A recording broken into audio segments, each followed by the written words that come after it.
And welcome back, everyone, to How Not to Souls. This is Jron, and today we are looking at a skill arcane build in Bloodborne. This build I felt was absolutely amazing. Really good with PvE, really good with PvP, lots of variety to it. Fair warning, there's a lot to unpack with this. I apologize, but I did a lot, so I feel like I need to explain it. Now let's take a look at our stats. Yep, that's not stats at all. Well, to start before I explain anything, there's gonna be three sets of stats. One at 137 when the build was done, and one at 120 when just to see where you're at. Because sometimes that's where I usually go with Souls games is 120 for meta purposes, and I felt like this was done at 137. But here, let's take a look at the 171, and that's where I ended. We had 50 vitality, 40 endurance, 10 strength, 59 skill, 7 blood tinge, and 55 arcane.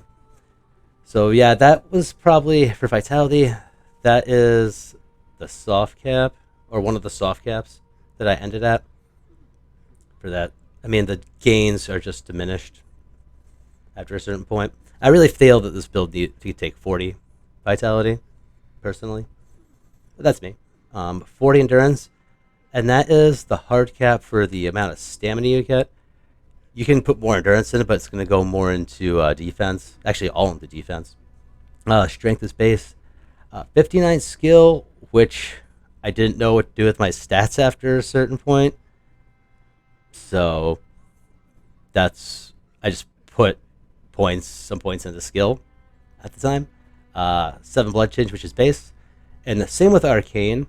I did with skill. I just put points into arcane because I feel that 50 and 50 on skill and arcane, perfect. Perfect.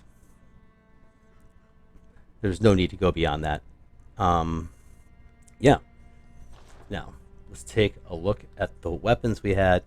And the weapons I picked were weapons I had poor views on before, but I wanted to do a build to see how wrong I was, and boy was I wrong. I held a negative opinion on the Burial Blade and the Blades of Mercy, which I both got early. When you access your Chalice dungeons and you fight the fatties on the second floor, you can start opening up the other ones, like search your Chalice glyphs, and I'll put the glyphs for both of these within the description so you can see how to get them. So you don't have to go through the whole rigmarole of fighting Garamond and then starting a new game plus, essentially.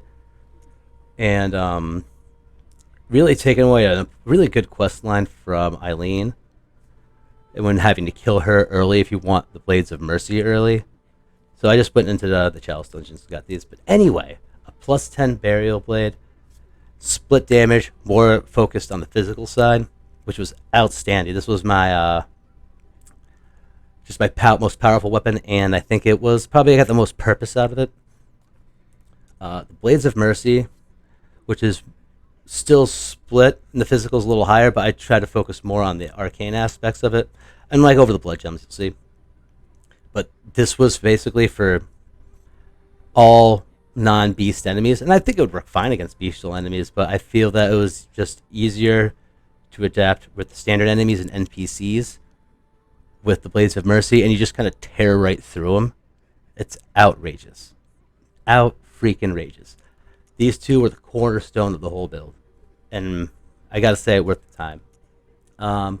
Our secondary weapon was the Saw Spear, which is always a good choice. I put fire damage on it, and I used it for my beasts, like my beast enemies that were weak to fire. And honestly, it also works against kin enemies and regular enemies. It does a lot of good damage, and basically everything's weak to fire. Even if it has a resistance, quote unquote, to fire, Saw Spear is a great choice. You could easily beat the game with the Saw Spear. Easily. That's your only weapon. It's so good. But that was a secondary because I wanted to focus more on these two. And I tried to get the Beast Hunter safe in as our standard physical.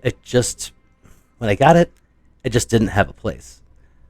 I even upgraded it and everything. I tried to throw it in, but out of the 3 weapons I have here with a different flavor of damages, there was no place for it. And then we rounded out with a Bolt Rakuyo, which was really cool and really fun to use for the 5 minutes I used it for, because you don't get it till the end of the game.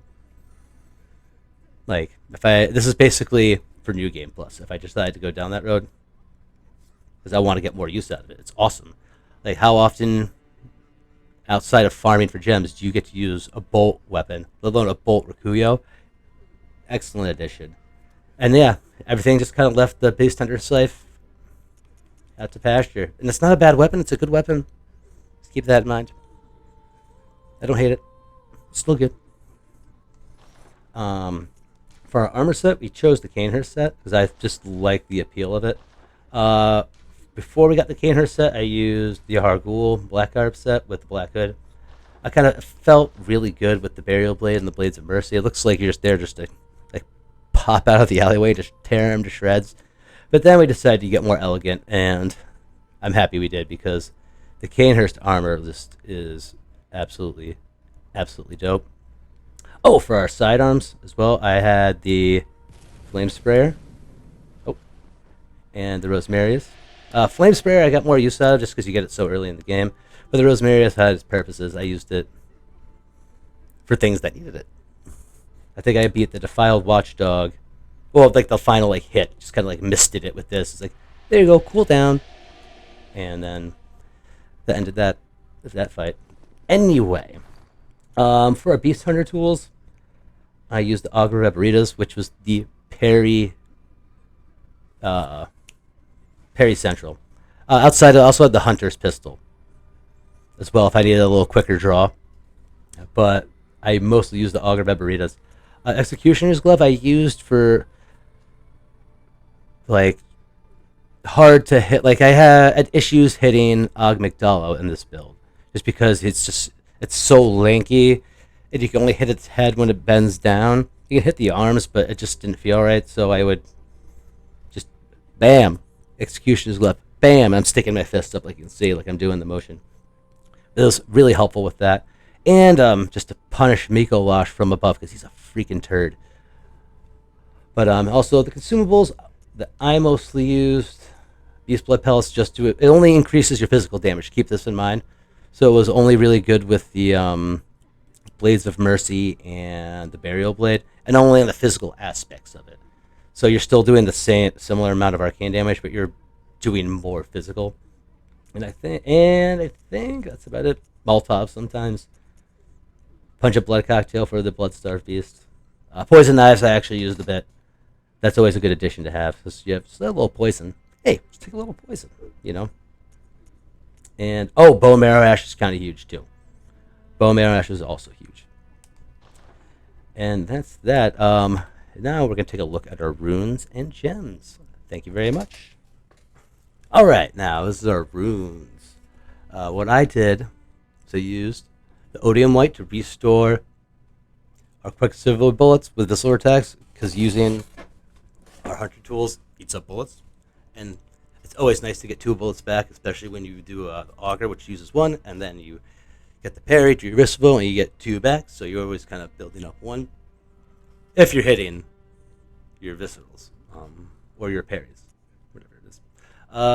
Blood Rapture I traded out for something, but I do like Blood Rapture, because if you're even hit, you hit your Visceral, you get your health back. Well, a good portion of health back. Like it says, restores 300 HP. Formless Odium, more bullets the better in our Arcane build. I highly recommend it. More bullets the better. More bullets the better. There's a +5 version out in the chalices somewhere. I didn't get it, but it's somewhere out there in the chalices if you want to go for that. But huge, having the extra 4 bullets, huge. And then I hate Lawrence, so that's why I used the Imperial rune right there. But majority, when I got the Hunter rune, I didn't take it off. Oh, Milkweed to get the Hunter tool in the fishing village, which I forget which one it was. It was the cask or something. But yeah, for the majority, the Hunter I mean, we were sitting there. We had the freaking. It worked well with the Blades of Mercy as well. So now for the Blood Gem situation. I think what I focused in on for our Blood Gems. I had the Cursed Nourishing Damp Blood Gem. I just read it like it's dope, but it's a 19. Yeah, hold on. 19 attack up on all damage. Physical attacks up near death at 5.2, which is all right. And the kin was down by 10%, but whatever. Who cares? It didn't make a difference in my opinion. Our second one was the Tempering Damp Blood Gem at 18% up on physical attacks. And we have the Cursed Tempering Damp Blood Gem with physical attacks up 19.8% and a 2.7 increases our stamina cost at 2.7%. And this was like you could tell I went physical on this road, and it was well worth it. Huge. Our Blades of Mercy, we got an 18% up on our Arcane. We got add 47.3 Arcane, and then another 4.1 Arcane. Oh no, wait, 4.1% Arcane. Sorry, and then that is the odd Arcane Damp Blood Gem, and then we have the Nourishing Abyssal Gem for a 13.7% attack up just in general, and that was amazing. That was huge. Then HP continues to recover at +1. That was that. Now, for our Saw Spear, fire, and more fire. That's what it's going to be. 20.6% fire attack up. Oh. Reduces stamina cost by 1.2%. And our attack on our beast is down by 9.7%. But we weren't really using this beast. Nourishing Damp Blood Gem, all attack up 15%. Huge. And then for our Cursed Fire Damp Blood Gem, fire attack up 18.8%. At physical attack 0.75, which you can tell our physical was not really anything spectacular. And attack versus beast down 10%. But I'm going to tell you right now, it didn't really make a difference. This thing was fucking rocking house against beasts. This thing was rocking house. I don't know. It was running. It was like keeping up with the Burial Blade. If you kind of looked at them side by side, the amount of damage that this thing was fucking doing with the added fire, that nothing's resistant to fire in this game, even if it's a kin, like, was keeping up with the damage that this was doing. All right. So, Saw Spear plus 10, you could easily do an Arcane build, skill-based, with a Saw Spear, a Fire Saw Spear. It cruises. It fucking cruises. Sorry for the language, but it cruises. And then for our Bolt Rikuyo, boom. Bolt Damp Blood Gem. I almost said it really fast and got confused. 19.5. That's an amazing gem. Then another Bolt Damp Blood Gem. 20.3%. Huge. And then we finished off with a Damp Blood Gem. 14.2%. That's like a serious amount of damage. That's what? Oh yeah, hold on, wait. I'm amping myself up here like a lunatic. That's 397, but still, that's not a bad combo. I mean, it's huge. All blood, all bolt damage all the time with that. But yeah, this playthrough was super fun. If you do something like this, I hope you have a really good time. And I plan on doing a strength one, but this is the one we're going to stick with right now as like one of my favorite builds. And well worth the time. 137, that was where you want to be. You can still beat the game at 120. You do not need to be at 171 like I am right now. But this game's absurd. And so is this build. So thanks for watching. I hope you like the footage I got. Enjoy your day, and I'll see you later.